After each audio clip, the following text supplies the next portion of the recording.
Gombo, taarifa mpya ambazo zinatoka katika pembe zote za dunia kwa sasa kutokana na hii vita ya Irani, Israel na Marekani ni kwamba Marekani inadaiwa kwamba ndani viongozi kuna wale ambao wanatamani kuendelea na hii vita, na lakini asilimia kubwa wanaona kama vita hivi havina faida kwao, na wanaona ni kama wanaifaidisha tu Israel, na mpango wao ni kwamba wanataka waondoe majeshi yao huko kwa maana Mashariki ya Kati, ili vita iweze kutamatika.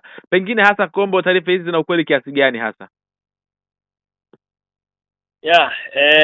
Katika ndani ya nchi ya Marekani ama serikali ya Marekani kuna mpasuko kwa kiasi fulani, ambapo baadhi ya viongozi hasa wabunge wa seneta na wadau wengine wakitaka tu vita hivi visitishwe kwa kuwa havina mantiki ama havina maana ama havina faida yoyote kwa Marekani. Na hata wewe mwenyewe ukiona ama ukiangalia kulikuwa hakuna faida ya hivi vita, kwa sababu Iran yupo miaka mingi pale, lakini hujawahi kusikia akishambulia bezi za Marekani au akishambulia balozi za Marekani zilizopo kwenye nchi za Ghuba.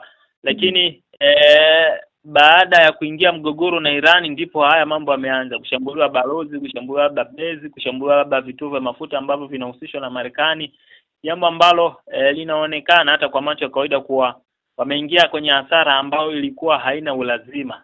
Jambo ambalo linampa wakati mgumu vile vile hata Donald Trump, ukitofautisha na labda na marais kama Barack Obama alivyoenda kule Libya na labda George Bush alivyoenda Iraq ile 2003. Umeona kuna tofauti mkubwa kwamba kulikuwa na upinzani, ila upinzani ulikuwa mdogo, kwamba alipata uungwaji mkono mwingi wa kwenda kuyavamia maeneo ikimaanisha Iraki, na Obama kwenda kuyavamia Libya. Lakini kwa Donald Trump gani kuna ishara kabisa ambazo zinaonyesha kwa zilikuwa hazina ulazima, jambo ambalo ilikuwa tu ni faida kwa Israeli, tena sio kwa Israeli, ni kwa Benjamin Netanyahu kwenye swala lake la kisiasa na mambo mengine, kimaanisha kwa Benjamin Netanyahu muhula wake wa kisiasa ama wa kukaa madarakani ulishaisha kama mwaka juzi au mwaka jana kama sikosei, hasa mwaka juzi. Lakini amekuwa na hiyo tabia ya chokoza kila eneo ili mradi apate kisingizio cha vita na endelee kubaki kwenye madaraka. Lakini pengine hasa Marekani ikiamua sasa kujiengua na ikafanikiwa kujiengua, madhara yake na ushawishi wake Mashariki ya Kati na duniani kote unauona wapi hasa katika namna ambavyo na pengine daiwa pia hata dola yake inaweza kututeleka?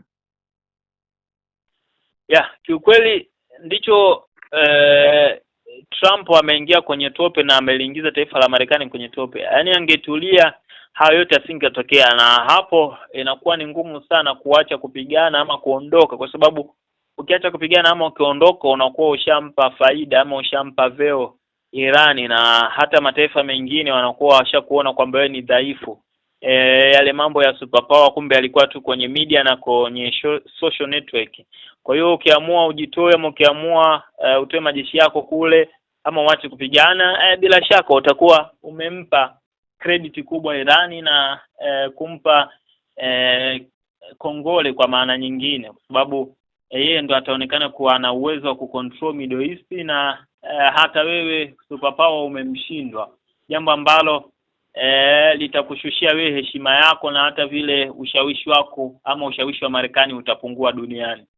Lakini pengine hata inadaiwa kwamba mataifa kama Urusi na Uchina yanafaidika sana na vita hivi, hasa katika kuinyong'onyesha dola ya Marekani.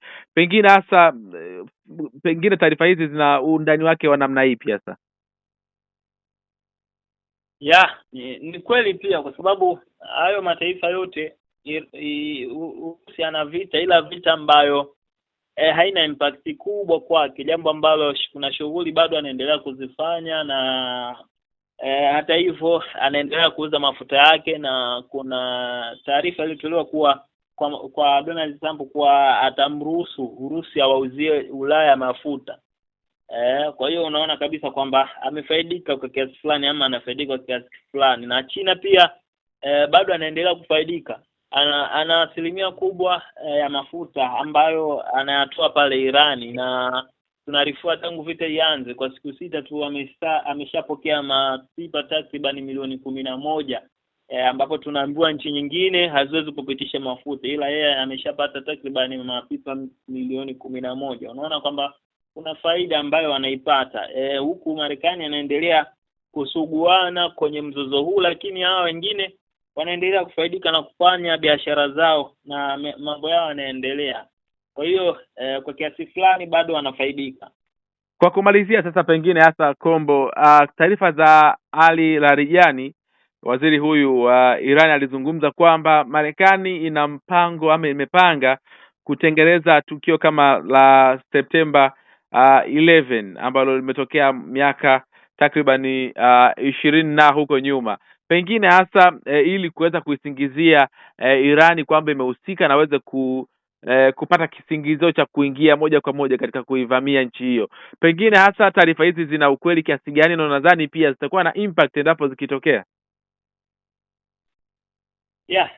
Taarifa kutoka kwa mkuu wa baraza la usalama la Irani, Ali Larijani, amesema hivyo kuwa wana taarifa za kijasusi kuwa Marekani na Israeli wanapanga kufanya shambulizi kama lile la Septemba 11. Niwakumbushe tu Watanzania kwa Septemba 11 sio shambulizi ambalo limefanywa na Osama kama wengi walivyoaminishwa ama vyombo vya habari kipindi kile lilivyo report kwamba Osama ndiye alifanya vile. Ile shambulizi inadaiwa kuwa lilifanywa na CIA pamoja na Mossad kutokea kule Israeli, kwa kuwa walikuwa wanataka kuivamia Iraki. Kwa hiyo kulikuwa na mvutano kama kawaida, kama unavyoona mvutano huu wa Donald Trump ambao anapata ndani ya USA kwa baadhi ya viongozi, na kipindi kile kulikuwa na hivyo mvutano kwa George Bush, ambapo kuna baadhi walikuwa hawataki kuingia direct Iraq, lakini Marekani na Israeli wakakaa kudiscuss na wakaamua kutekeleza lile jaribio ambalo ama lile shambulio la September 11 ambayo inadaiwa kuna ndege takribani 3 za abiria zilienda kugongeshwa kwenye zile Trade Center, New York Trade Center, na kusababisha vifo vya watu takribani 3,000. Lakini wa manusura ile tukio wanasema kuwa zile ndege hazina mabomu, na mabomu yalikuwa yanalipuka kutokea mule ndani ya yale majengo, ambapo ikiwa majengo yana ulinzi masaa 24, mabomu yaliwezaje kutegeshwa kwenye yale majengo? Na vile vile baada ya majengo kulipuka kulikuwa na vitu vyote vilipotea ama viliteketea, lakini zilibaki pasipoti za watu takribani 5 kutokea Middle East, jambo ambalo linazusha taharuki. Iweje vitu vyote vilivyopo kwenye jengo pamoja na ndege ziteketee isipokuwa pasipoti 5, jambo ambalo inaonyesha kuwa ilikuwa ni mchezo ambao ulipangwa. Na jambo jingine, siku kadhaa nyuma kulikuwa na skendo ya kwa kuna upotevu mkubwa kwenye taasisi moja ya kiusalama pale Marekani, ambapo nyaraka ambazo zinahusisha upotevu hizo pesa zilikuwa zimehifadhiwa kwenye yale majengo. Kwa hiyo hilo tukio lilifanywa kwa ajili tu ya kupoteza ushahidi kuhusiana na hizo pesa ambazo zilipotea kwenye hizo kwenye hiyo taasisi ya usalama. Na vile vile baada ya matukio hayo ndio ikatokea sababu 2003 ya kwenda kumvamia Saddam Hussein, jambo ambalo ilikosolewa mpaka hivi sasa. Hata Donald Trump yeye mwenyewe alikosoa tukio hilo lililofanyika na kumvamia Saddam Hussein. Kwa hiyo Ali Larijani amerifaa hilo tukio na kusema kuwa inavyosemekana ama taarifa za kijasusi zinaonyesha kuwa wamepanga tena kufanya design ya tukio kama lile, ili mradi wapate ushawishi duniani kote. Kama unavyofahamu kwa Donald Trump anasema ama anazisi nchi mbalimbali kutuma manuari za kijeshi na meli za kijeshi kwenda pale kwenye mfereji wa Hormuz ili kupigana na Irani. Kwa hiyo tukio hilo linasema kuwa likifanyika pengine linaweza kuleta ushawishi na nchi nyingine zikaamua kuingia direct kwenye kumvamia Irani. Kombo, asante sana kwa taarifa zako, na tuendelea pia kujulia iweze kuyafahamu mambo mengi ambayo yanaendelea kujiri pia. Shukrani. Asante sana.